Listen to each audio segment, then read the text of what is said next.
Just when I thought the Souls-like genre couldn't get any better, along comes Wuchang Fallen Feathers, a new take on the genre where it combines the Souls-like formula and beautiful Chinese mythology. You follow Wuchang, a warrior who awakens from amnesia and then navigates her past through a world infected with feathering disease, taking down baddies along the way. There are a couple of miscues that keep Wuchang from being perfect, but it doesn't stop it from being a must-play. From the immersive environments to the unique skill-based combat, trust me, you really don't want to miss this one.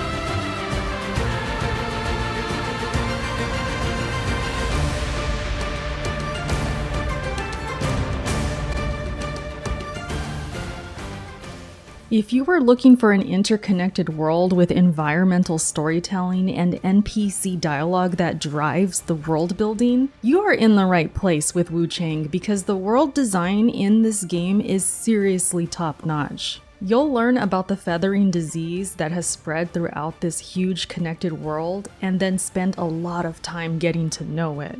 At first it felt a little daunting, as if the developers were too ambitious, because I could go this way, or that way, or wait, I could even go this way too. And my immediate thought was, yep, I'm really gonna get lost in this game. But that actually turned out to be one of the best parts about it. I would die or get turned around, and as I tried to find the path I was on, I would come across another which rewarded me with more items and finding NPCs to talk to. So my curiosity just grew more and more, and over time, that overwhelming feeling of getting lost turned into a feeling of discovery that I just couldn't get enough of. Put it this way, if the developers were given the task of building a world that interconnects and is as fun to explore as the original Dark Souls, these developers absolutely understood the assignment. Wuchang Fallen Feathers is a joy to explore and get immersed in. Not only was I consistently rewarded for it,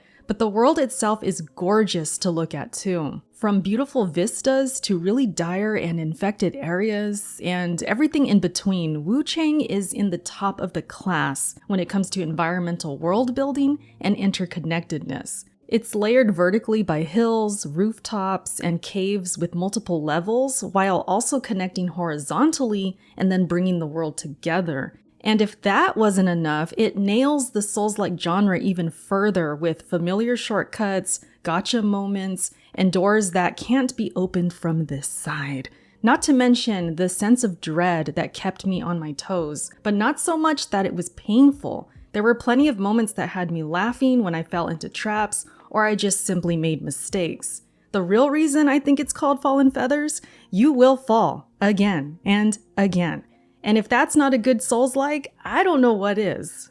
Dying in Souls games comes with punishment, and Wuchang is no different. However, there is one unique twist. When you do die, your inner demon grows and grows, and if you die enough times, you will be inflicted with madness, which makes you more powerful, but you will also take more damage. In order to release madness and cleanse yourself of it, you'll have to defeat this white demon who shows up in the world, either randomly or where you left your souls when you died. And this is what makes death unique in Wuchang. You can fight her one-on-one, or make it interesting and bait her into enemies to ease the difficulty, which can be pretty entertaining to watch. You can also use items to cure madness as well, but even if you don't go above and beyond to get rid of it, it's not so bad, and you may find yourself embracing it like I did. Because it is inevitable, you will be inflicted with madness one way or another, and you will continue to as you progress through the game. But that's the point I want to make. You will still progress. Even with consistent madness, I was still beating bosses as I normally would. Madness just gives it a bit more challenge to make it interesting. There are perks to madness as well, which I'm sure some gamers will really take advantage of. I'm not the most creative with builds, but I could just imagine what others will come up with, and I can't wait to see that. Speaking of builds and, of course, combat, Wuchang does a great job at providing familiar but also fast and fresh combat that had me mixing up my playstyles multiple times. It's a game that's heavily reliant on dodging, and you'll see that early on, but it also has enemies and environments that pushed me to switch things up. Skyborn Might is what builds up in your character as you land perfect dodges and attacks, and this is what allows you to utilize spells and special attacks. So I was consistently incentivized to try different things, and also make use of spells in order to get ahead. Then, once I unlocked the sword counter, which is essentially a parry, I was fully in love with this combat. Poise is also a factor, so the more damage you do to enemies in a set amount of time, the closer it brings them down so you can do this obliterating move, which is extremely satisfying. And the heavy attack makes a lot of these possible. This may be the most I've ever used a heavy attack in any Souls-like game, just because of how much it helps break the poise of enemies and even some of the bosses. So for me, it was a mix of dodging and then finding openings to use the heavy attack to put in that heavy damage, while also using magic and other items to get the job done. It was a fun combat loop that always felt fresh and exciting.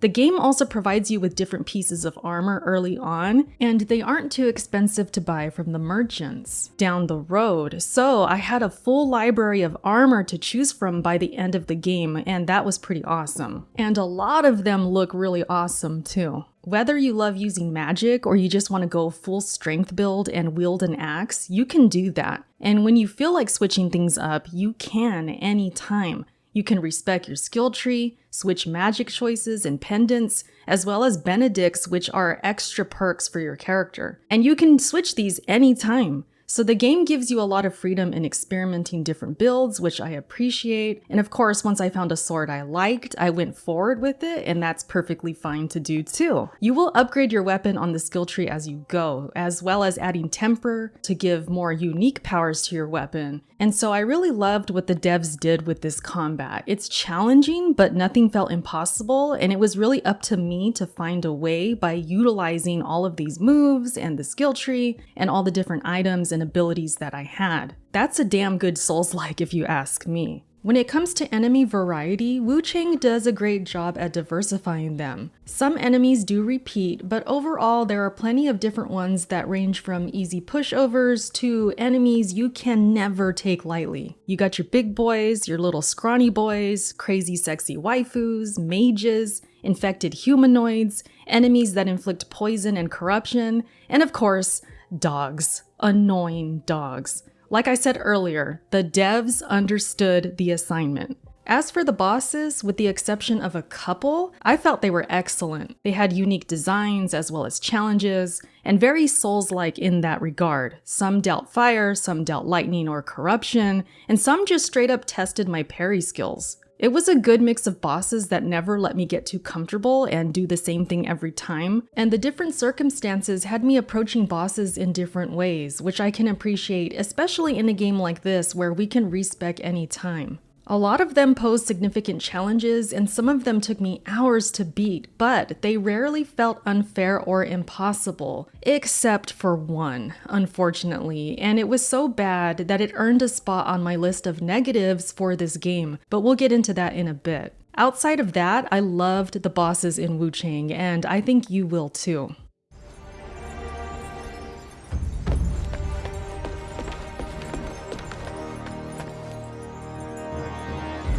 The music, I'll keep this one short. Nothing crazy memorable, but also good, solid music that I feel captured the mood of ancient China and Chinese mythology. Because that's really what inspires this game, and it just felt very fitting. Every piece of music just made sense, and it was nice to listen to.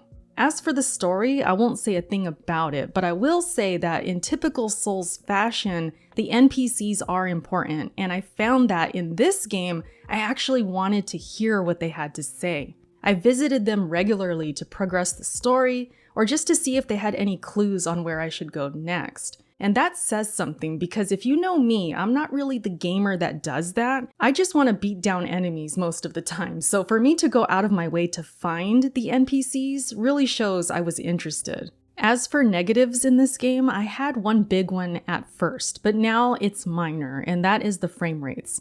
They were a little funky at first, but the game has since been patched and made better. Locking the FPS definitely helped, but I did have really big frame drops such as this. Literally 0 frames. The patch has helped though, so I have to mention that, but I can't guarantee this won't happen to you. It happened maybe a total of 4 times in my entire playthrough, so it wasn't the end of the world, but it's still something that I have to note.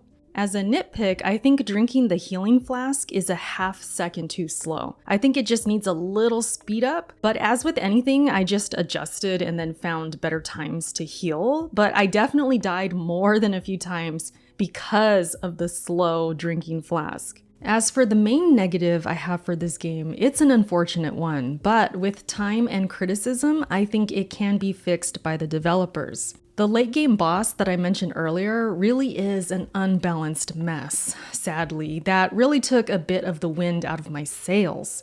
The design was decent, but the main reason I hated it was how long it took to beat, as well as the hitboxes being funky. Splash damage, amongst other things, were affecting me when I felt it shouldn't, and overall the boss was a pain to fight. I'm used to long endurance fights, and there's a few in this game that I liked and had no issue with, but this one in particular was just dreadful. I beat it, so it's not impossible, but when I tell you it took hours, I am not kidding. So again, I feel the devs can and should tune it down a bit, so we'll see if that happens. And because it can be fixed, theoretically anyways, I wouldn't say it ruins the game, but I can definitely see people complaining about this boss once everybody gets their hands on it.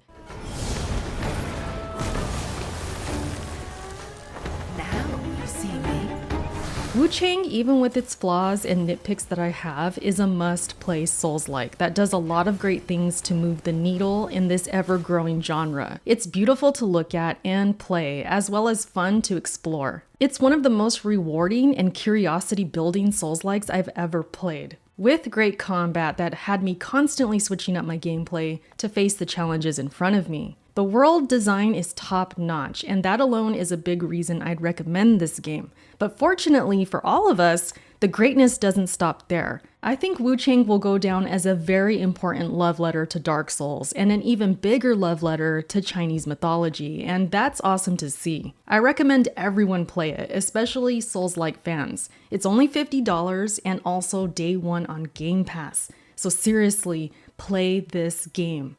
And that's my review. I hope you guys enjoyed. Let me know what you think. And if you're playing Wuchang especially, I want to know your thoughts. Other than that, you guys, that's it. And I will catch you later. All right, bye.